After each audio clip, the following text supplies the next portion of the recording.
I had the mic not connected to the camera. Despite all my hard work and prep, now I have sound. Hi guys, welcome to my live. It started without sound, so hopefully that's the first and only glitch that I faced today. So this is my first time going live on Razz Reviews. It's very weird and strange and scary. I usually do lives with other people, and I do lives on Facebook, which are not as consequential as lives here. So welcome to the channel, and if you're new and if you're one of my subscribers, thank you for being here on my major experiment. So I've never done live here before. This is my first time, so I'm a little nervous. Usually if I do lives, there's other people and stuff. Now I'm all by myself.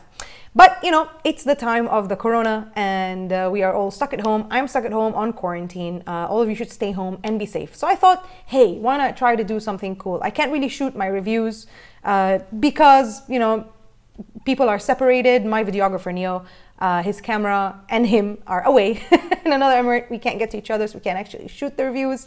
And now I'm using this, like digital camera that I've been using for conference calls for work. So hey, I thought if it works for work, why shouldn't it work for Razz Reviews? So now I'm using it to actually do something. And I thought maybe, hey, going live would be fun.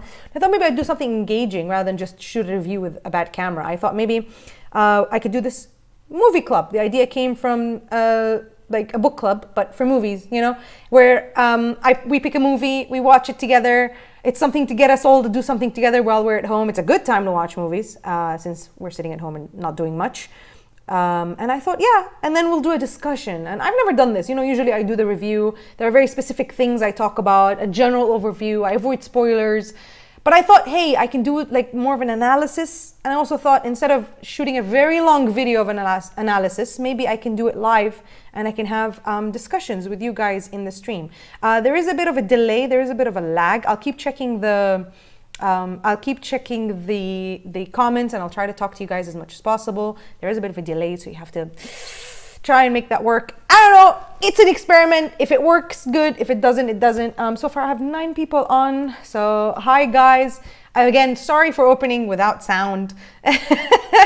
Of course, I opened without sound. Of course, I've been preparing for like 2 hours, and of course, I opened without sound. That's quite typical.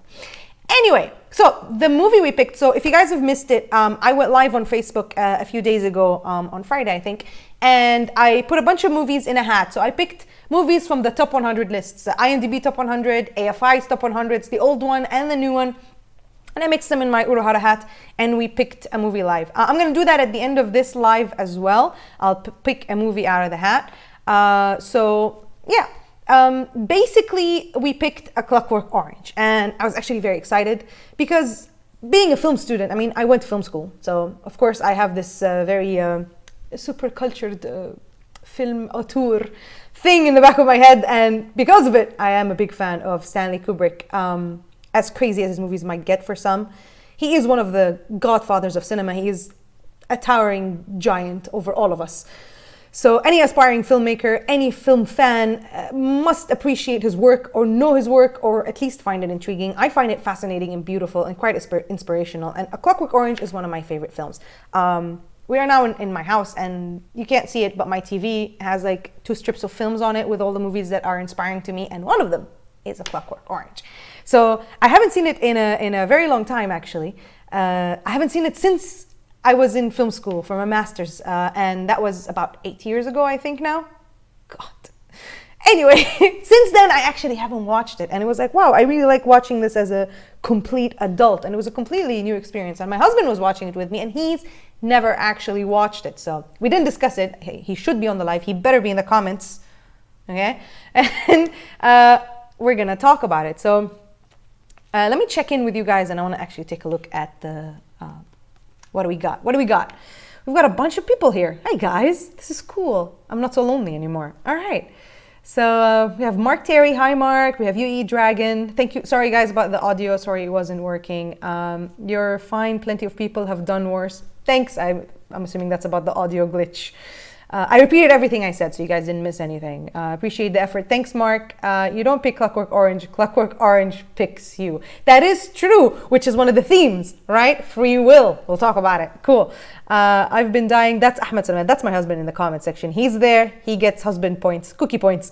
I've been trying to discuss it. It was my first time watching it. We're old. We are old. That is true. Okay, so a little bit of background on A Clockwork Orange. Clockwork Orange was made released in 1971 by Stanley Kubrick, a controversial yet wonderful director. It's based on a novel. I believe it was written by Anthony Burgess called A Clockwork Orange. It's about a dystopian future where violence and debauchery and highly sexual images are rampant in society.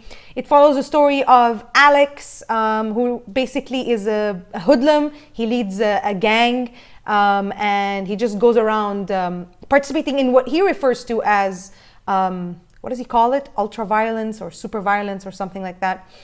And basically he's a juvenile and a delinquent. And then he gets caught one day, and he is subjected to an experimental treatment that renders him incapable of committing acts of violence or debauchery or whatever.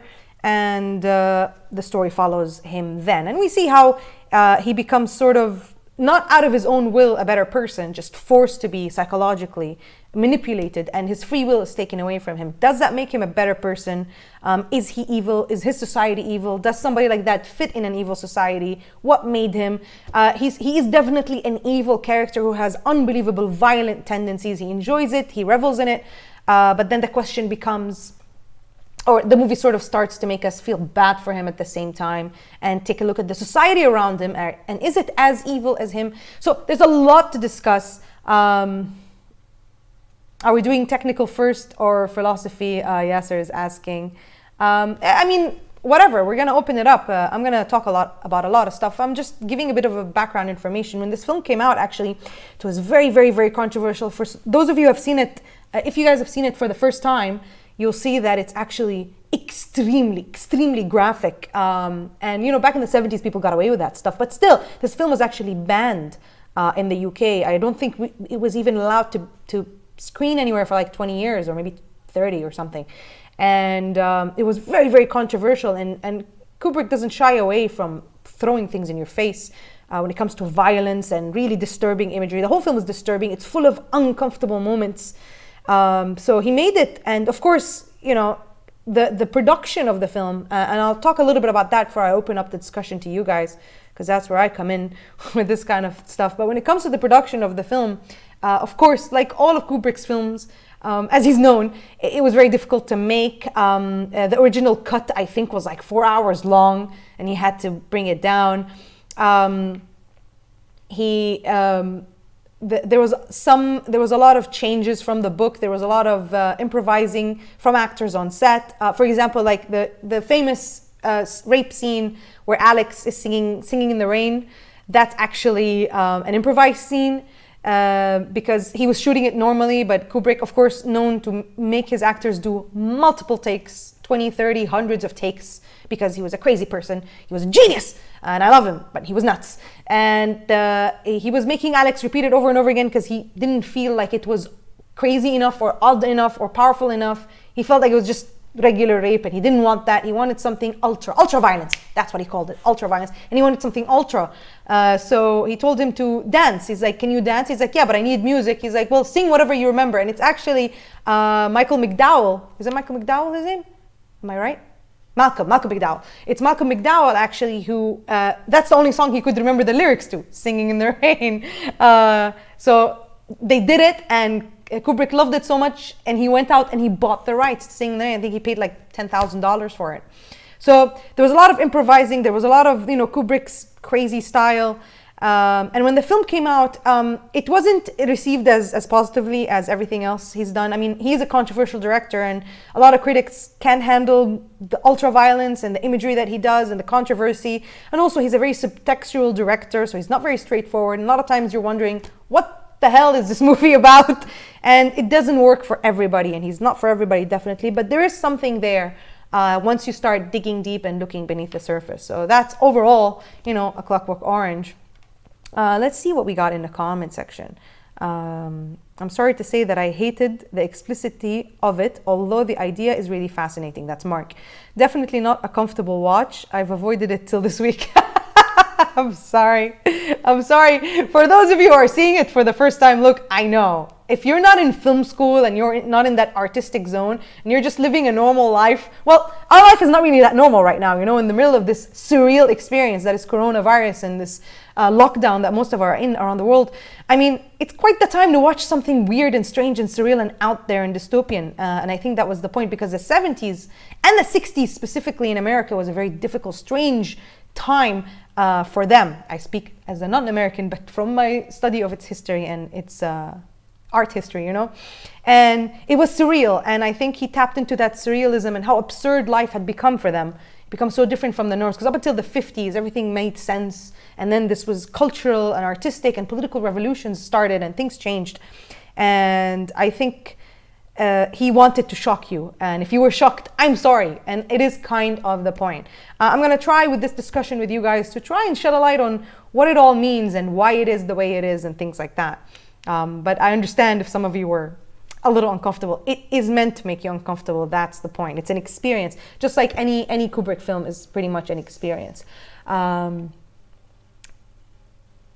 Lamia says, yes, I think the older you are when you watch it, the better. I don't know, to be honest. I don't know. I watched it very young. I watched it in college. And I found it like, wow, you know, but, you know, you're so susceptible when you're that young. Kubrick films tend to, this is Yasser, hi Yasser. Kubrick films tend to place chaos in a very streamlined layout and very sterile and cold environment. Well, not all, but many, correct. This applies to 2001. Certain parts of 2001 are sterile like that. Definitely A Clockwork Orange for sure. I love the fact that he changed the way films are made. We have to thank him for wide shots and depth of field. And he uses a lot of these, in terms of the wide shots, he uses all of these like sort of wide angle lenses that distort the image. It looks like we're looking at it through like a weird microscope into the near future. If you watch the film, you see the edges are actually a little, like they're messed up. They're kind of deformed and it's kind of weird. This is one of the few movies to get an X rating. Yes, it is, and it's quite suitable. It's not a movie you watch around your parents, and it's not a movie for children for sure. I love movies and watch lots of them, but when it comes to explicit nudity, it bothers me a lot. I just recovered from Midsommar. Oh, that's another one. And now this pops out of nowhere. I'm sorry to subject you to that. I understand. I understand if it's uncomfortable. I come from a very reserved society, so a movie like this is not even part of the conversation, you know, but it's tough. You can see Kubrick got it from when you look at his photojournalism work. Yeah. So, okay, let's talk a little bit. I want to actually talk about, I mean, he's, of course, Kubrick's visual style and cinematography is that of legend, you know, it's iconic in cinema. But let's talk about this movie in particular, and talk about why the explicit nudity, like you said, why the explicit violence and things like that. And I think the film has many themes, and of course we can disagree, and a lot of people disagree, and Kubrick never really reveals what he wants from the films. And he always kind of dodges answers, so he leaves it up to interpretation of us. And I mean, there's a lot of themes here. One of the main themes, of course, is violence, and violence in a sexual nature, debauchery in a sense, and all these things. And the film treats it in a way where I think Kubrick's view is that we are all inherently violent, like that this is a deep inherent feeling within all of us. And it's just, the more society puts it on display, the more it sort of brings it out of us as humans. It is part of to be human. Nudity is human. Violence is human. Aggression is part of our nature. And I think the point of that is that when you live in a society that brings all these things to the surface, and this is again very similar to the late 60s, because before that the United States was very reserved, especially in the 50s. Like, you wouldn't see naked photos, people wouldn't say bad words when they're walking around and things like that. And then in the 60s there was this revolution, and you started seeing highly provocative imagery in art, not just in film, even in art and things like that, and television. And I think what he was trying to say here is that once these things got brought out, they tap into our darkest nature. And the more, and I think he was sort of putting it as a prediction for the future, the more we bring this stuff out, the more we become our worst natures. You know, if you live in a society where nudity is just on display in every household, and then it doesn't become a sacred thing that needs to be protected. This is an argument whether we agree with it or not. The dialogue is top-notch and they contribute to the beauty of the film. Yes, so the dialogue is very interesting, actually. So this film, in a sense, makes a big point about art itself, right? You see a lot of art in the film. There's a lot of artwork involved, and you see how people treat art. You see Alex, our main character, despite being evil and unlikable, he's such a big fan of art. He always looks at art wherever he goes. He checks out paintings and statues. He's fascinated by them. He's fascinated by classical music, which is art in a sense, art pieces or masterpieces. And you even see him walking around. The society he's in doesn't appreciate art. You know, the cat lady sort of keeps art for herself and sort of tries to own it. You see graffiti of people like drawing dirty things on beautiful pieces of artwork and canvas. And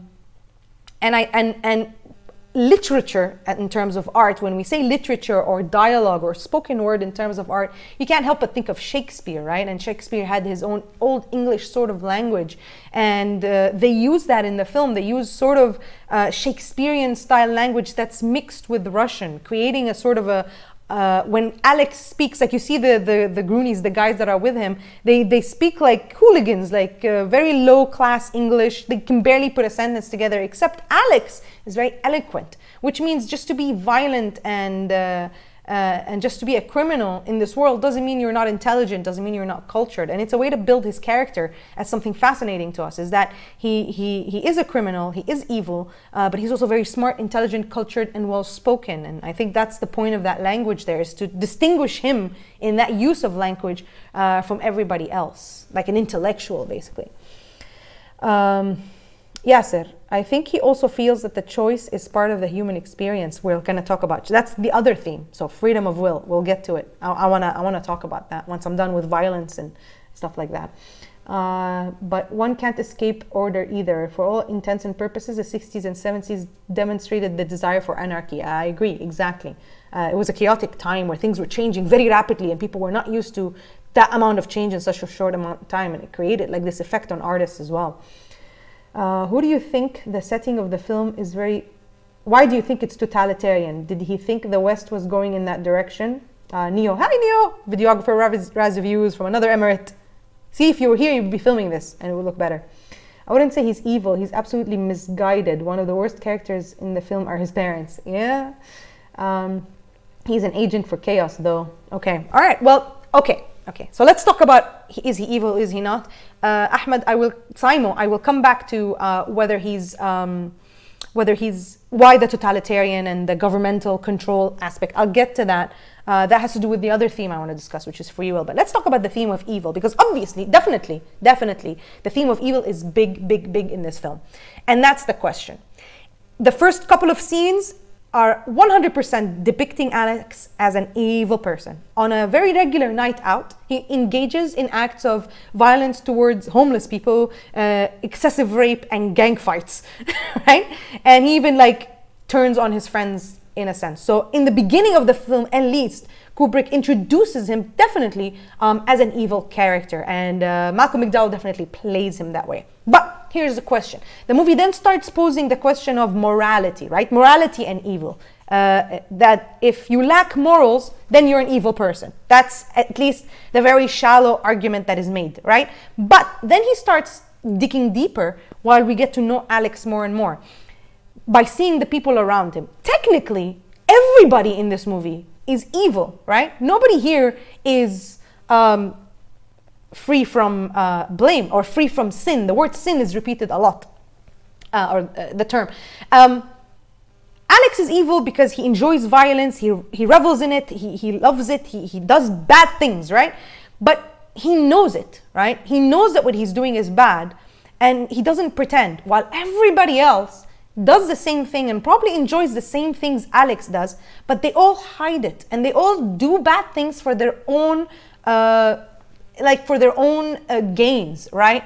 His parents are not good people. They don't take care of their son. They avoid him. They replace him at some point.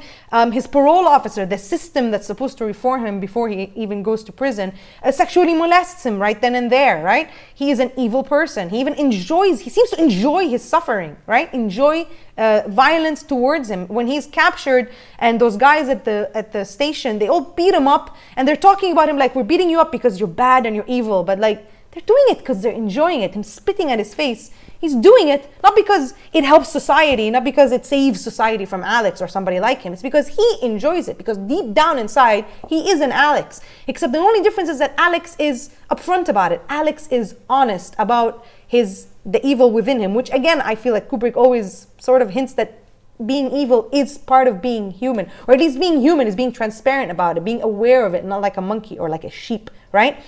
His friends, they betray him, like everybody, the people in the warden in the prison, the person who comes to rescue him, the politician, the Minister of Interior, I believe, comes in to save him, but he's not here to save him. He is evil. He's using him for his own political gain, right? He just hides it. The society, what he's saying is that we are all a bunch of barbarians, or a lot of people in society are barbarians, and they're just really good at hiding it. And does that make them more evil because they're more sinister, because they hide it, while Alex says, this is who I am, and that makes him a little bit less evil or likable? This is kind of the arguments I see. So let's see what you guys are saying in the comment section. Let's see. Can you comment on the use of orange on specific characters? Also use of classical music. I'll get back to that. Why do you think the setting of the film... No, I missed it. His parents are apathetic for sure, which is worse than criminal, or everybody has the capacity for evil. The only sensible person is the priest, ironically, who's concerned about free will. He is the representation of that theme. Yeah, we'll get back to that. Because by that period, the church is painted as evil. Sure, that's a good... That's an interesting point. But then again, is he doing it because he wants to protect the church, or his position in the church, or religion, or religion's effect? Because religion boasts free will, and if you take free will away, then you're kind of being anti-religious. You know, you're kind of taking away God's given right. And does he care about it in the sense that he cares about somebody like Alex having his free will taken away, or does he care about the authenticity or the power of his own religion? Again, see, that's the thing. Nobody in this movie is good. They're all a bunch of evil people, but who is worse? Alex, who is upfront about it, who's honest about it, or everybody else? Orange, this question always happens, and there's a lot of answers of why it's called the Clockwork Orange from the book. And I believe the writer of the book says that Clockwork Orange is basically a term. I think it's an old English term that means like an orange that is mechanical inside, like a piece of orange, but inside it's made of gears. And it's basically, from the outside it looks natural, but inside it's not. It's unnatural, and thus it's strange in nature. That's the concept of that, and that's the color orange is just painted upon those who represent what is unnatural, the things that are coming in and changing the nature of Alex. Alex is, again, evil by nature, or violent, or attracted towards violence, because he is human. Oh, I'm hitting the mic, sorry. Because he is human, and that is innate to us. And if you repress it in a way, instead of dealing with like psychology and emotion and trying to be mentally healthy, if you deal with it by removing that aspect, you're removing part of humanity, and you're making the human being unnatural. It's not the answer, basically, is what he's saying. So that's where the Clockwork Orange sort of comes from. There's a lot of interpretations for it. That's a very good point about the priest. I haven't thought about it. Yeah, I mean, again, who is evil in this movie? We don't know.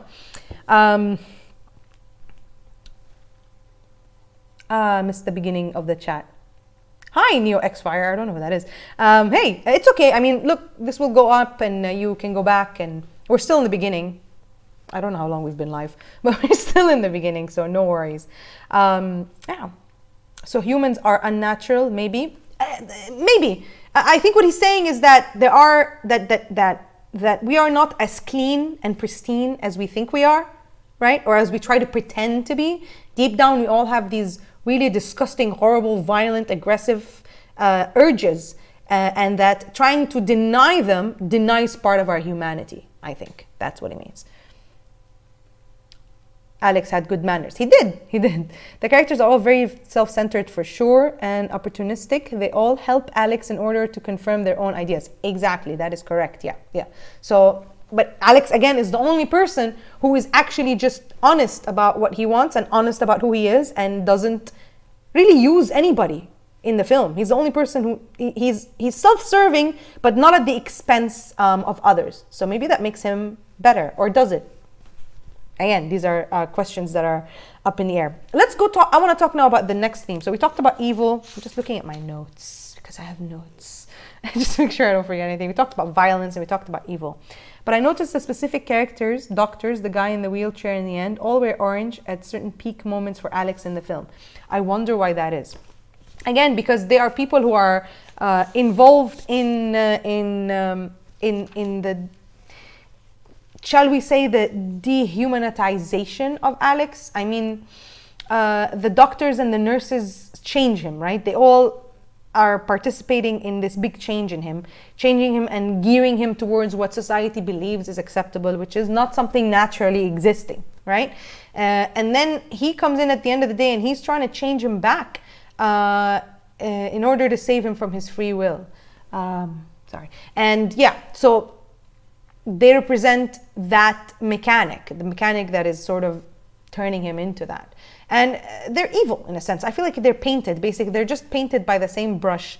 And especially the man in the wheelchair later on, he's wearing the orange. It's when he is, even though he's so angry at Alex for what he's done, he's still using him for his own benefit. You know, he's trying to use him. He's trying to push him towards suicide in order to win, because he's part of a political party. He's anti-establishment. He's anti the government. So he's using him, pushing him towards suicide. I mean, is that worse? Is that like better than what Alex did to him and his wife? That's an argument, you know.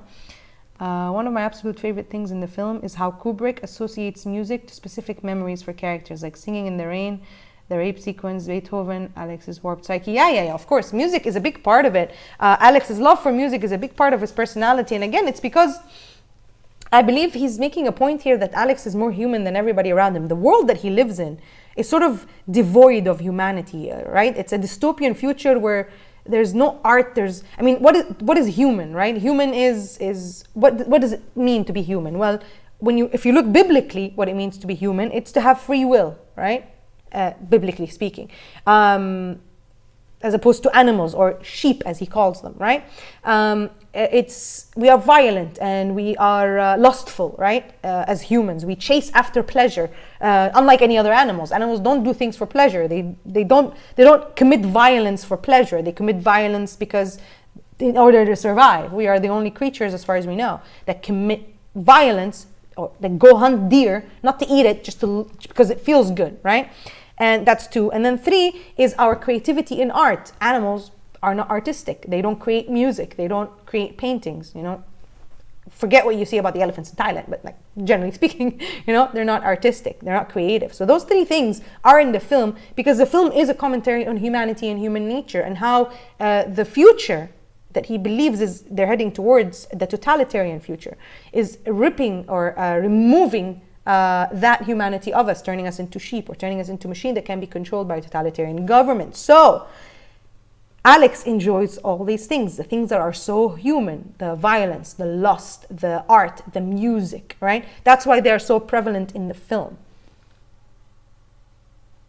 And that's why Ahmed's saying, who felt bad for him when they took away his ability to listen to Beethoven's Ninth. That's the idea. He loves music. Again, there are images of people ignoring art, right? The guys at the doctors, they put the Ninth Symphony. He's like, oh my God, it's the Ninth Symphony. And the nurse is like, you mean the background score? Like she sort of diffuses this piece of art into just music, something that's just a tool, you know?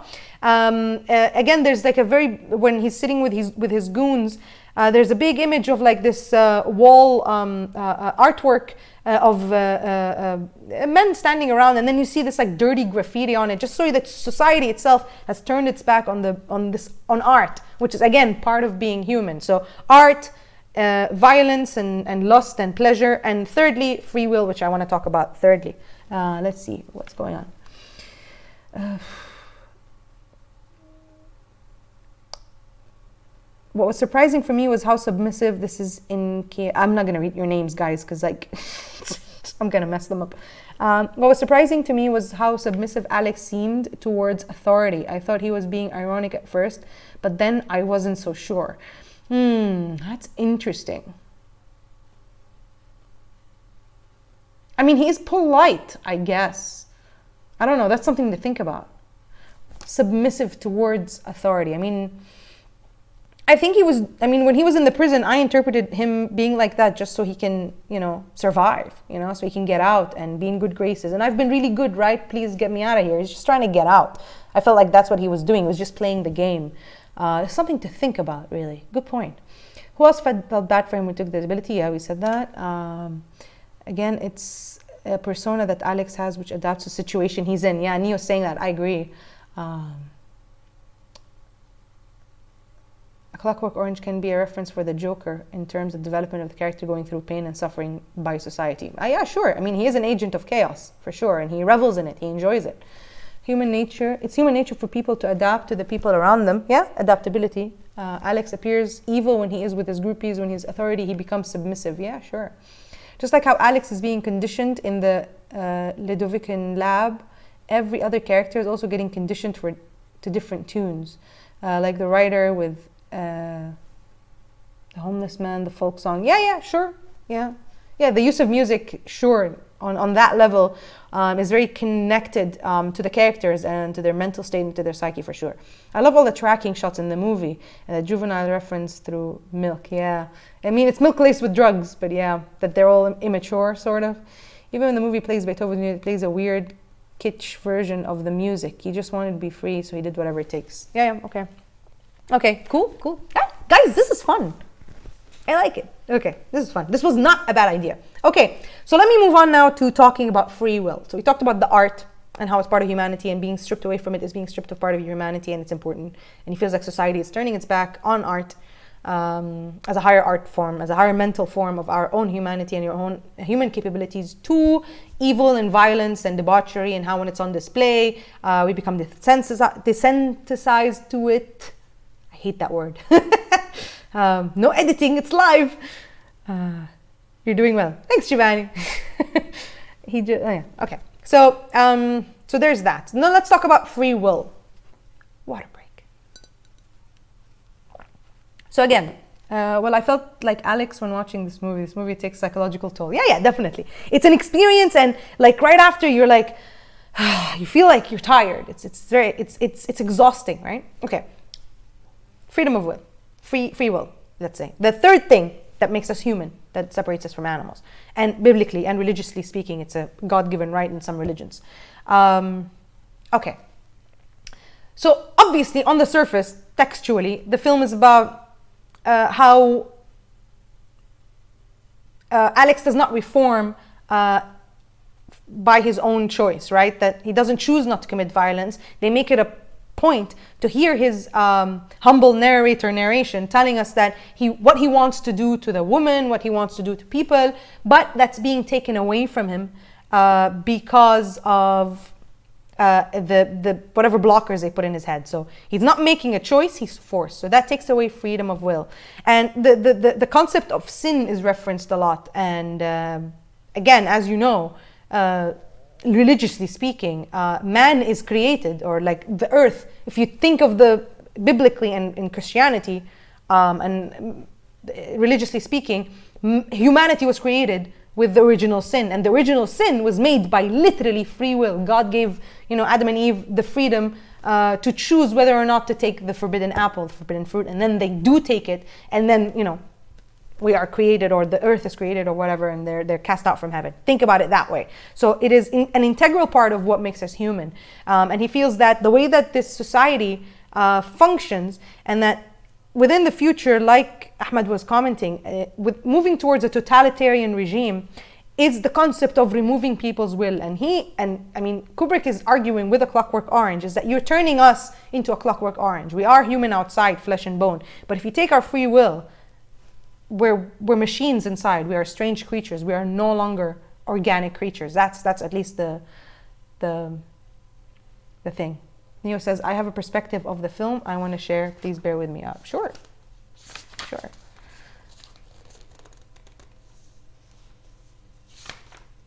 So yeah. So the world that he lives in is a world that is being stripped away from its humanity, and it is evil. And that's the idea. When you take somebody like Alex, and that's how we start feeling bad for him towards the end. Take somebody like Alex and you remove the evil from him, and you put him in this world by force, and he can't even defend himself. Is that right? I mean, the world gave birth to Alex when you think about it, and that's any antagonist written, a good, well-written antagonist, an antagonist that's being given birth in a world where the world made him, the society, by society, like somebody mentioned, the Joker, So free will in this movie boiled down to the choices made by Alex, but did he understand the consequences? Sure. I mean, it's not really a matter of consequences, because at the end, I mean, if we want to discuss the ending is a happy ending for him, right? He went back to being the exact same old person, because he belongs in this world. Somebody like him belongs in this evil world, and his choices are given back to him. His humanity is given back to him, and he shines, he wakes up. So the free will concept was the gem part of the movie. It made us all think about the movie and what is right and wrong. Yeah, morality, because what is again, they're all connected. So when you talk about evil, what is good and evil? Is good being unable to commit evil? That's not true. Is good being or morality? Is good or being immoral means that you hide your evil or your evil intent? No. Good or doing something good or being a good person, or the concept of goodness, is making the moral choice, is having the choice between the moral and the immoral and making the moral choice. Nobody in the film does this. Nobody. Everybody makes the immoral choice, or in Alex's case, that choice is stripped away from them. And that in itself is an evil act, as it is a dehumanizing act, if that's a word. Neo says, Alex's entire journey feels a little too similar to death in Catholicism. Well, I don't know. You would have to explain what that means.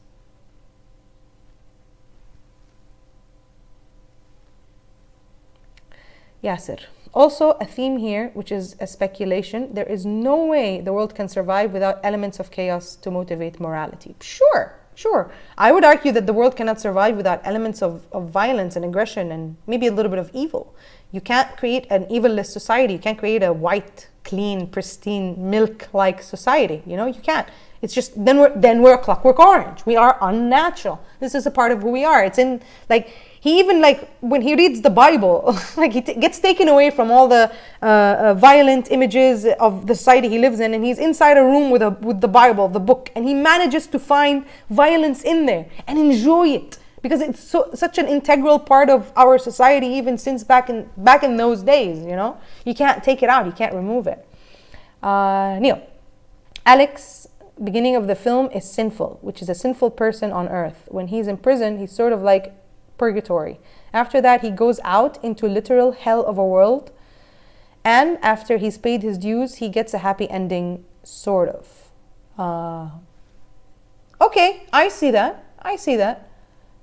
It's death, purgatory, hell, heaven. Buys his way back into heaven, I guess. Was he really free at the end? He got recruited by the minister for his agenda. Good point. Yep, you can make that argument for sure. I mean, he says, I'm cured, right? He's cured of the loss of free will. But now he's a puppet, he's a puppet for the totalitarian system. And that's the idea, is that maybe, because what he's saying is that imagine if somebody can come and remove your free will from your brain, right? Imagine, that would be crazy, right? That can't happen. That's what Kubrick is saying. And then in the end, he's like, oh, there we go. Okay, that doesn't happen. But you know how it does actually happen is like this, being a puppet to the system, right? Being a puppet to the regime. That does happen. And isn't it close to what we find appalling, or what the film portrays as appalling, which is completely removing free will from his head? So yeah, that's an argument he's making at the end, yeah. The Bible scene was great. Alex is an Old Testament kind of guy. Yeah. That's why I felt like this movie is an effed up comedy. You can definitely make the argument that the film is a dark comedy. And look, see, that's the thing about Stanley Kubrick. If we talk about Stanley Kubrick for a second, is that Stanley Kubrick does not really stick to. He's not really bound by the genre he's in. He's his own genre, sort of. I mean, you see him lean towards horror, or sometimes, or lean towards comedy or drama or whatever, but not really. There's always mixed and matched, like his elements are always mixed and matched when it comes to the genre, and this is definitely on the comedic absurd side, on the black comedy side.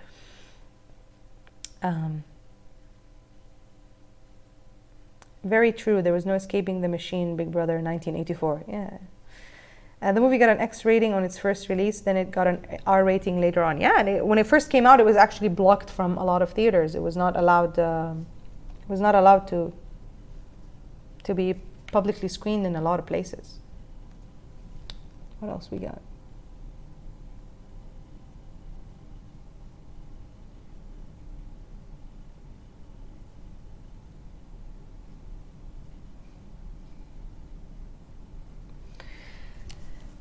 In the novel, I haven't read the novel, I'm afraid to say.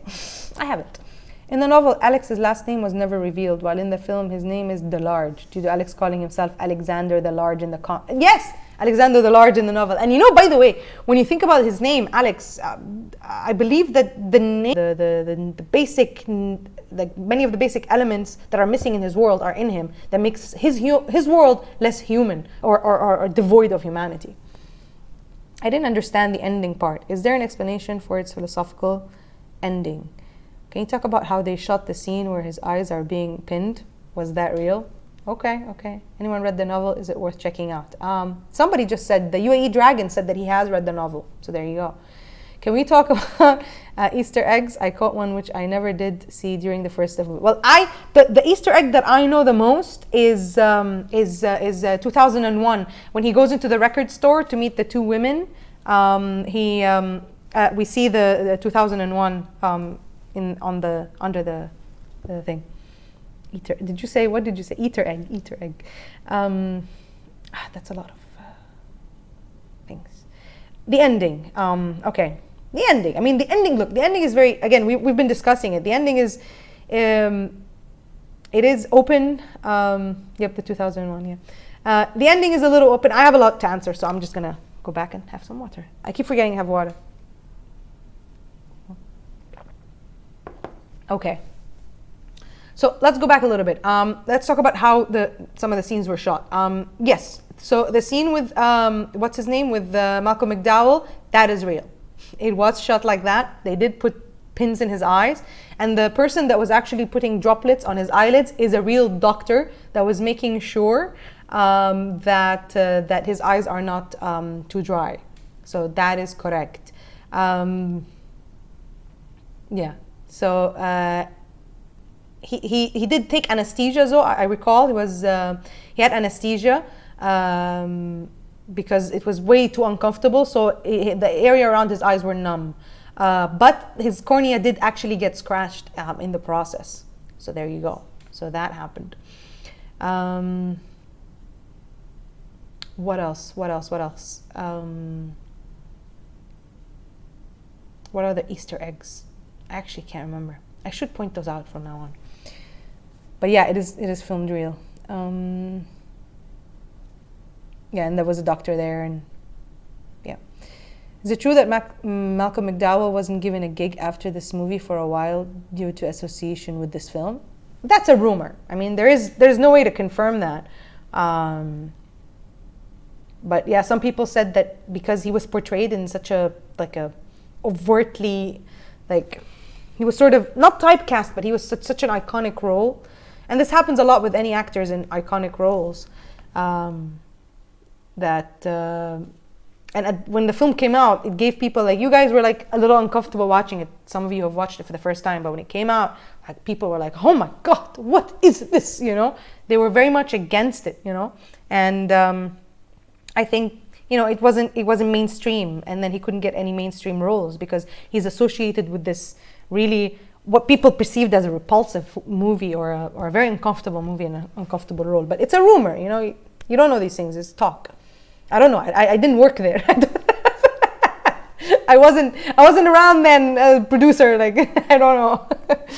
Oh, yeah. Also, the Shining music in some parts of the movie. Yeah, the Shining music is there in the beginning. That you hear it. It is there. He does reference some of his stuff in there. I don't know if this counts as an Easter egg, but there's also part of the soundtrack that for sure gets expanded and becomes The Shining. Yeah, I just mentioned that. Yeah, that is an Easter egg. So his screams were real, right? Kubrick was a nutcase. Yes, Kubrick is a nutcase. And the way he shoots his films is crazy. I mean, if you guys research the stuff, it's crazy. You know, like, for example, the sped up sex scene between him and the two women, he filmed that full on. He made them do that for 28 minutes. He ran the camera. Crazy. He ran the camera for 28 minutes while they did that, like non-stop. So yeah, the Shining background was there. So yeah, he is crazy.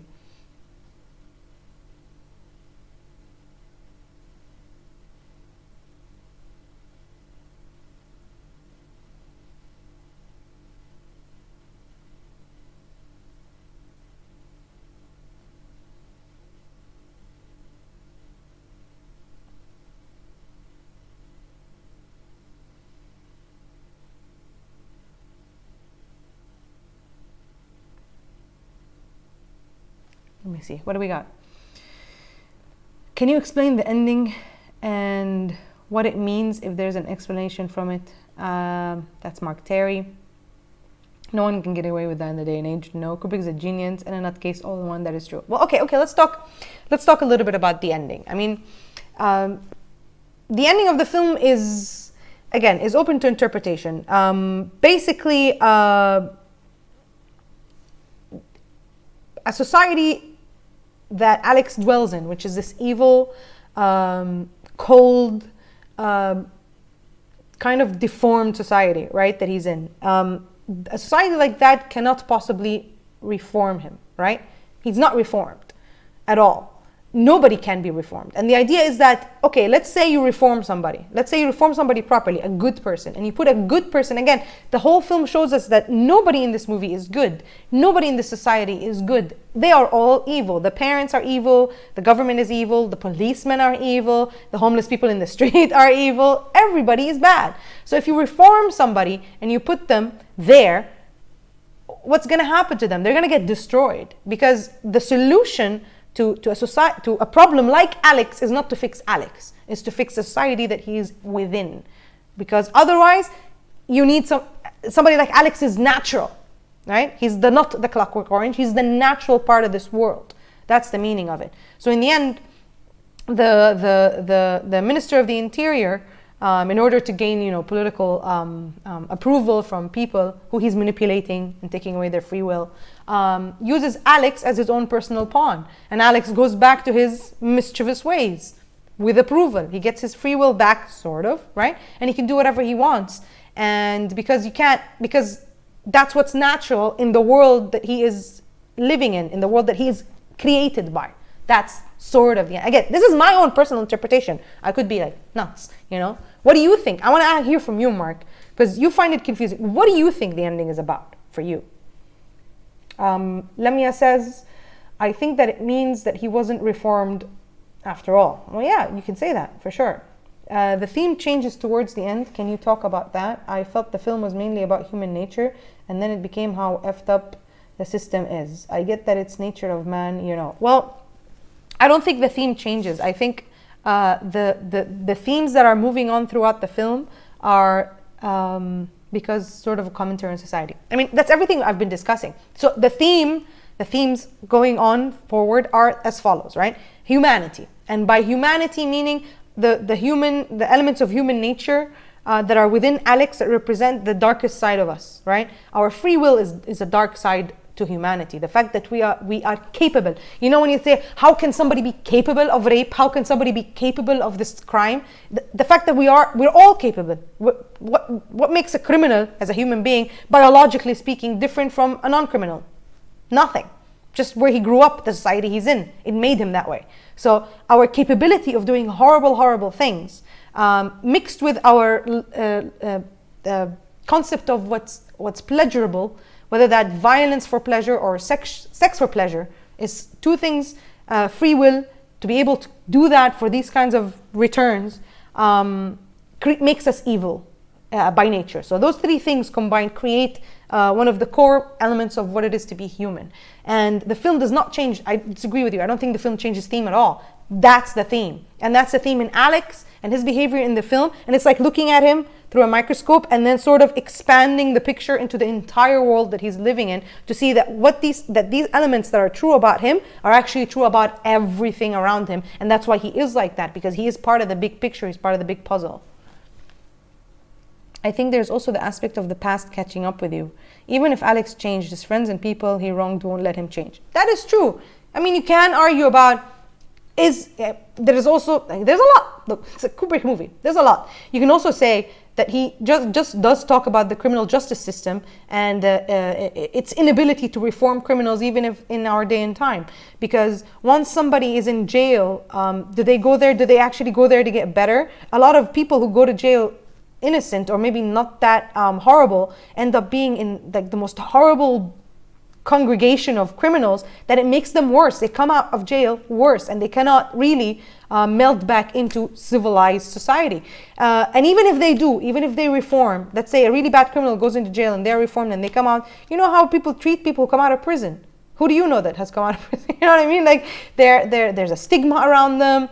Society rejects them, shuns them, turns them back to a life of crime. And this is a very popular and theme that we've seen throughout a lot of films. One of the themes is consequences, how Alex tested his groupies, they attacked him when they became police officers. Yeah, same thing for the home person in the wheelchair, he took revenge. Yeah, and that, of course, violence and evil breeds more violence and evil, and it's all connected, it's all part of one big circle, right? I'm assuming Alex wasn't born this way. His family, his parole officer who sexually abuses him, he represents other males and figures of authority in his life probably. They were evil, they were immoral towards this child that grew up to be Alex. A society he's in, the debauched society that he's in, gave birth to him, and so violence and immorality gives birth to further violence and immorality and evil, and then then he does a bunch of stuff and he makes people that he did this to evil and immoral, and so on. The cycle continues. You know, it's a chain. I think he escaped from one bad experience, no free will, into a new bad experience, partly free will, but he belongs to the government. That's Mark. It's like nothing is perfect. Yeah, and it's like, again, I felt like Kubrick is saying here that you think that you have your free will because nobody went into your brain and shut off your free will, right? But he's saying the societies you live in, like sheep, again, he uses the term sheep a lot. Sheeple. Before it was cool, he was calling people sheep. Sheeple. So he says that even though you think that nobody has went into your head and removed your free will, but the system in place, the totalitarian systems or authoritarian systems around the world that are forming and he sees forming later on, are a source of, they remove our free will. So it is the same thing. It's the same thing as this and removing his free will from his brain, but it's a little bit more subtle. But is it that different? That's kind of the argument he makes at the end, I think. Choices affect people without realizing. They can come back to attack you, yes. As in case the minister comes back to recruit Alex because he ruined his cure plan. Yeah, true. Yeah, sir. I feel the film tells that you don't need a mechanical society to teach consequences. Consequences catch up with you no matter what the path is. That's interesting. That's a good point. I mean, maybe reformation happens naturally and it doesn't need to be systemized, and maybe systemizing reformation breeds worse results. Maybe that's also an argument that can be made through this film. Sure. We're ramping up here towards the end. I think we've been talking for like an hour. I knew this would reach an hour. Yeah, it's been exactly 1 hour. I'm going to open it up just for 5 more minutes if there are any more questions or anything else you guys would like to discuss. And then I actually have to we have to pick our next movie, you know? So let's open it up for you guys in the comments. Any final thoughts? Do you guys like the movie? If you've seen it. I mean, I know it's interesting. I know it's fascinating. And, you know, I always give ratings. So why not give me your own ratings in the comment section? Let me know what your ratings are out of 10, as I do on my channel.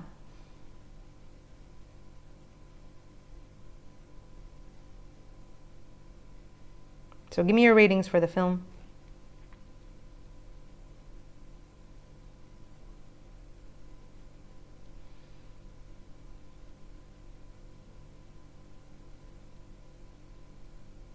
And then we'll pick our next film.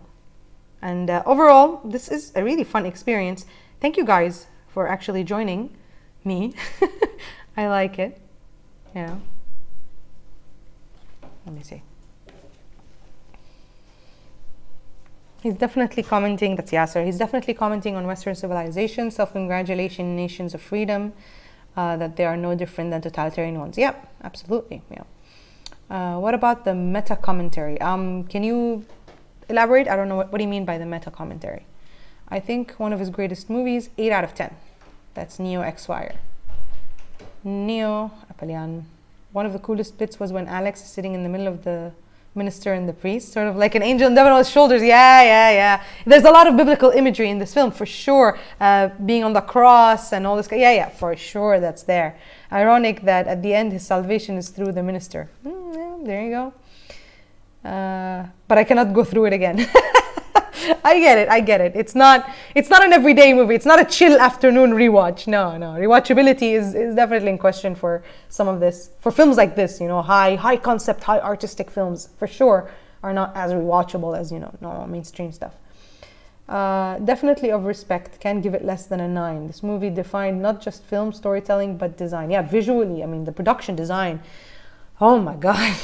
Talk about the production design. I mean, it's just visually, it's amazing. You know how if you look at it, everything is so uniform. It's full of these like colors, but everything is so far away and distant because society itself is emotionless. Again, devout of humanity, of intimacy. It's not an intimate world, you know.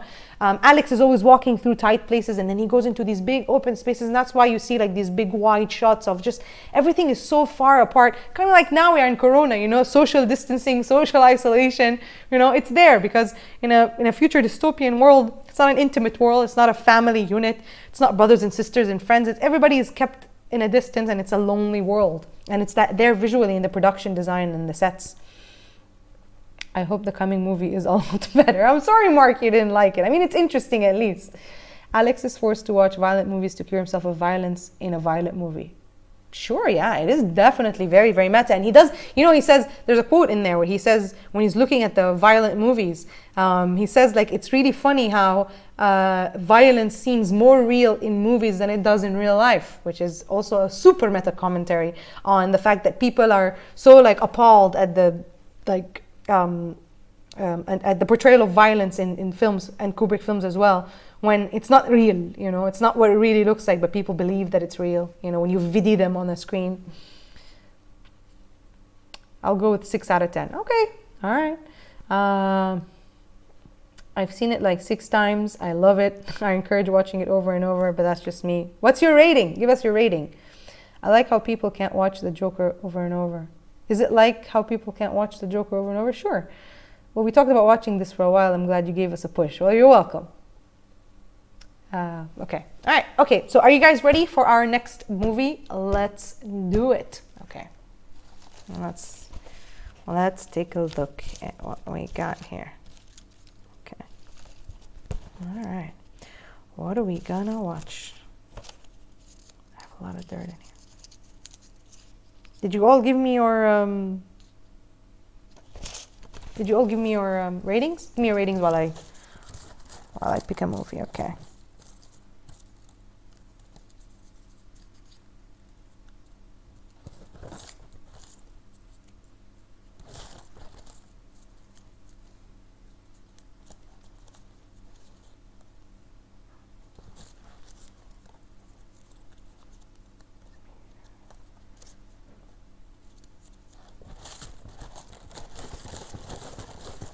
Okay. Next movie. Here we go. All right. The problem is they all fell in the bottom. I'm trying to get them out so that I can reach everything at the same time. Okay. There we go. All right. That's in there, in there, in there. Okay. All right. Okay, everything is out of the thing. Okay, here we go. Ready?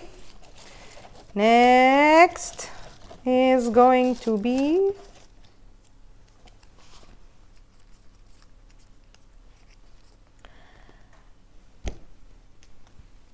very nice.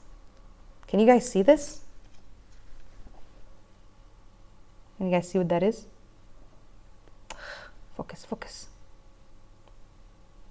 Can you see it? My handwriting's terrible. I need to do like better.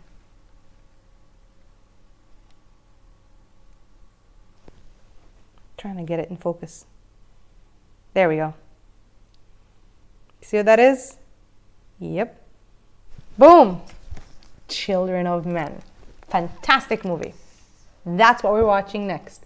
I love it. This is the second post-apocalyptic. Well, I mean, A Clockwork Orange is not post-apocalyptic, but dystopian. This is the second dystopian movie. I didn't put all these dystopian movies in here. That's awesome. Okay, all right. Children of Men. That's amazing. Neo's saying, I was just thinking about it. You did this then. You did this. You willed it. Okay, okay. All right, all right, all right, all right. Very, very nice. I'm very excited. Excellent. Haven't seen it. So this is, I believe, Inarritu. This is a film by Inarritu, one of his earliest films. Or Corone. Inarritu or Corone. I always mix them up. Sorry. Hold on. Children of Men. Ah, I love this movie so much. Yeah, 2006. This is by, who's directed by? Alfonso Cuarón, not Inarritu. My bad. So, Alfonso Cuarón's, before he was cool, the film that I think he should have won an Oscar for, more than other films. Anyway, so Alfonso Cuarón's Children of Men. That's so cool. I'm so happy that it's another dystopian movie. I don't know what's happening. Okay, maybe next we'll get like Wizard of Oz. We need something happy. But yeah, Children of Men is our next film. Okay? All right. Thank you guys for joining me. Honestly, this has been a lot of fun. Neo's telepathic powers, yeah. Neo's saying, I wish I willed $1 million. I mean, maybe you should have willed the coronavirus goes away so we can go out there and, you know, do our thing. Thank you guys for being here. This was actually awesome. I'm very happy I did this. I actually enjoyed it very, very much. And if you guys, please help me share the stream, invite people. Our next live, so now you guys have to watch Children of Men, and our next live is going to be Wednesday, the 1st, I believe, 8 p.m., same time, Wednesday the 1st. Yeah, that's the next time we are doing this, I think. Yes. So let's make it twice a week. We will.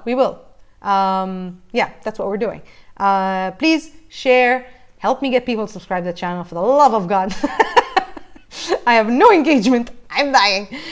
Just share it and try to get as many people as possible. Share this stream when it's up, when it's done. You guys can share it and people can rewatch it and even comment. And if you comment later, if you think of anything, I'll comment as well and reply to you guys. Thank you very much for being here, and I'll see you next time. Children of Men in a couple of days. Go to my social media on Facebook at Razz Reviews and on Instagram. I'm going to be announcing everything there as well.